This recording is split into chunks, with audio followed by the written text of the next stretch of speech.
The gentlewoman from New York, Ms. Clarke. Gentlelady is recognized. I thank you, Ranking Member Thompson.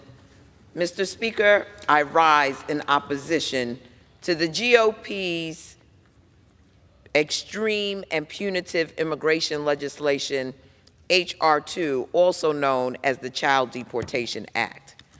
This cruel legislation would force draconian restrictions and punishments on migrants and asylum seekers and set America's immigration priorities back 4 years.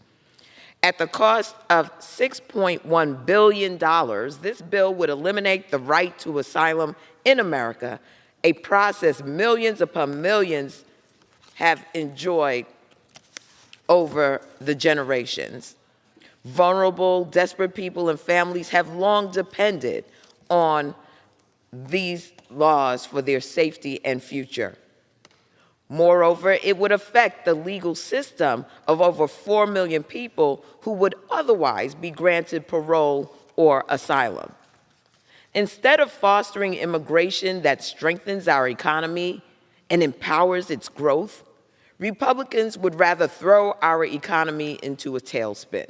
So let's be clear, any bill that would allow vulnerable migrant children to be inhumanely detained by Border Patrol for up to a month, to be ripped from their families and locked up from the world is unacceptable.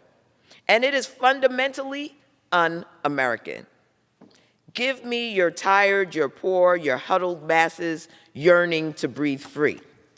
I need not remind you, Mr. Speaker, what those words adorn, nor what they represent. To treat vulnerable people fleeing violence, famine, and persecution, who are looking for a better life in our nation with such contempt, such vitriol, such callousness. It's not leadership, it's cowardice.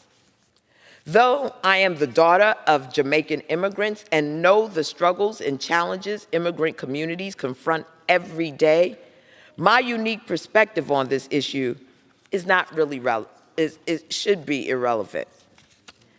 Every American, no matter how long their families have called this country their own, should be outraged at a GOP that would codify migrant children abuse.